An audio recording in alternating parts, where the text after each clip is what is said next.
Hi everyone, it's Kelly from Kelly's Bead Boutique. So again, I've taken my leather and knot obsession and I married them up and I created this really interesting bracelet. This one's kind of nice because it's a little bit more unisex, and I do notice that I have lots of male viewers. Maybe it's because I'm just so stunningly gorgeous. Yeah, no. So I think this is going to be a really good one for everybody to watch. Want to see how I've married these two things together and come up with a unique bracelet? Come and join me and let's have some fun.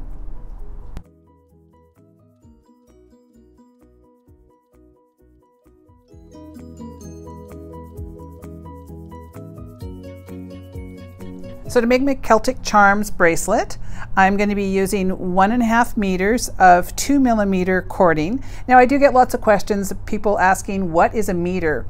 I'm in Canada and we're metric here. A meter is just simply about 3.5 inches longer than a yard. So a yard is 36 inches and a meter is 39.4 or something like that, I believe. So when I say a meter, you can almost get away with a yard, but if you buy a kit, we will send you a meter. Hope that helps a little bit. So we're using 1.5 meters of 2mm cording. We're using 1 meter of 1mm leather cording. I have two 10mm ribbon ends. I have a toggle, some small jump rings.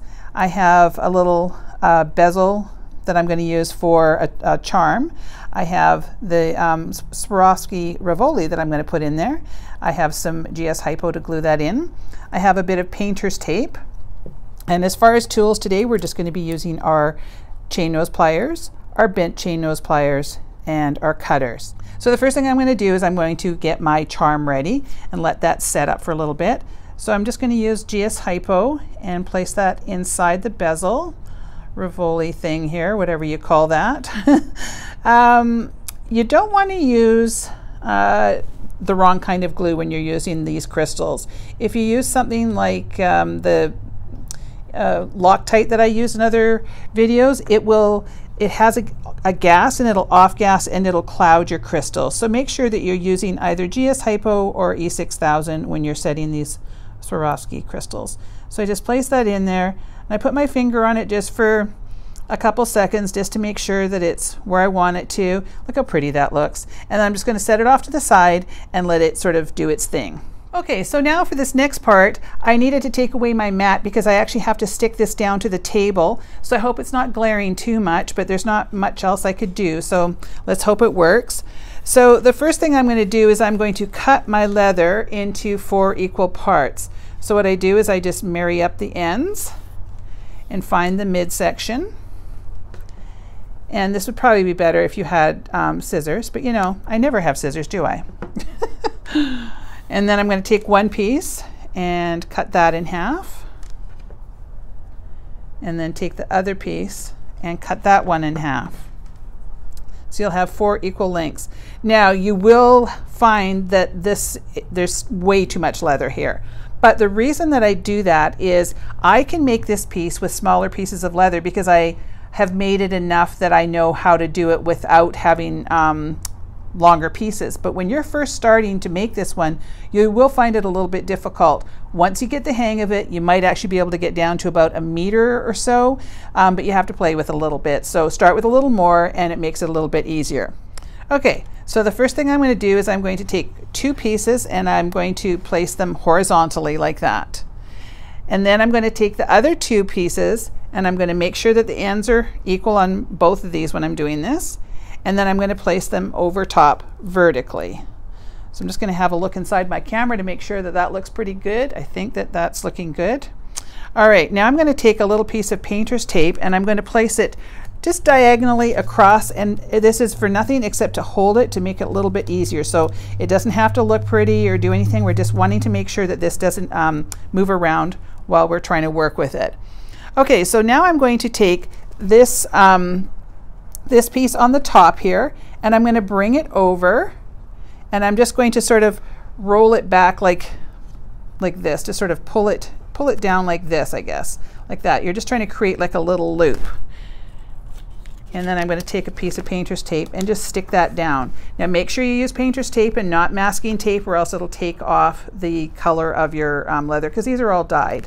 Now I'm going to take the bottom one and I'm going to repeat, but doing the opposite direction. So what you're creating here is kind of like two little tunnels of leather. Now some of you, once I start this next part, you might go, oh, I remember doing that at camp. Because when I have taught this in classes, I've had a few people say, oh, I used to do this in camp. It'll become very familiar in a second. So now I'm going to take my piece of leather on the right, and I'm going to go over top of this grouping here and then under this one. So it's important to do this in the right direction, otherwise it won't turn into a little square knot. So I'm going to go over and then under. So over that one and then under. And then I'm going to repeat going the opposite way with this top one. So over this one and under that one. So now if you see there how it's now creating like a little sort of a square there. So now what I have to do is take out all this tape. So what I do to do that is I kind of grab it all together to make sure, you sort of have to pull it around. I'm just going to, there we go, grab it so it goes like that. And then I'm going to start removing the tape. So if you don't hold on to it, you may end up with it going everywhere. So just, you know, kind of grab hold of that and then remove your tape. Now you can see I've got four quadrants, four little corner quadrants. So I want to start pulling these together. Now this one I can see it has turned over, but I'll try and fix that when once I've got a little more control here. So you sort of have to pull all four at the same time, which can be a little challenging, but you'll see that you'll be able to get it eventually.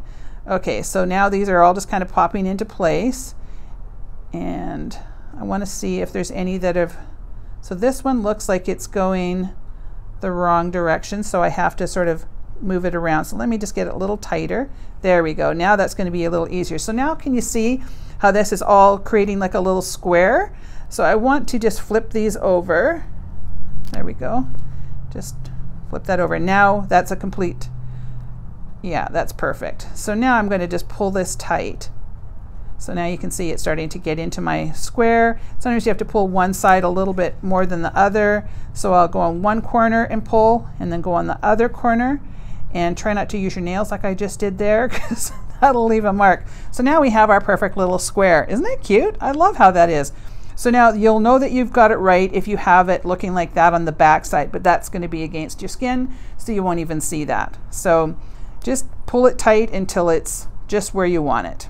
So now I'm going to take my 1 millimeter leather, and I'm going to find the center of that and cut that. And I'm going to turn my piece over, and I'm going to be doing a silk wrap. So I'm going to take one little piece like this. I'm going to just sort of turn it over so I've got like a little bend. I'm only turning back about 3 inches or so, and I'm going to place that on top here. So I kind of gather these up, and I'm going to place that on top. So it's a lot of leather, so hopefully you can see. Sometimes I will do it with a contrasting leather to make it a little bit easier, but hopefully you're able to see this. So I have my long piece on the top and my short one on the bottom. So now I'm going to start wrapping around. So I'm going to go maybe, let's say 8 times. 1, 2, 3, 4, 5, 6, 7, and 8. Now I'm going to take this little end and I'm going to go down through that hole. So I just sort of pull it down like that. Now what I need to do is pull on both of these ends at the same time, and watch what happens when I start to pull this one. You see how it's pulling that loop, and it's going to come up inside here. There you go, you can see it start to go there now. So now I need to pull these at the same time. I'm going to pull that one up a bit. There we go. Now that loop is going to be inside there. But before I pull it really tight, I want to decide where I want this. So I just turn it around and sort of play with it a little bit, deciding where I want it. And this is your piece. You can have these down here or pushed right up. You can have contrasting colors. You can do whatever you like. So I think that that looks pretty good right there. So what I'm going to do now is tighten that up by pulling both ends. Now this is only 1 millimeter leather, so it is a little fragile. So you don't want to pull so tight that you break that. So the key with this one is making sure when you're doing those wraps that it's nice and tight. You want to have it taut so that it stays together.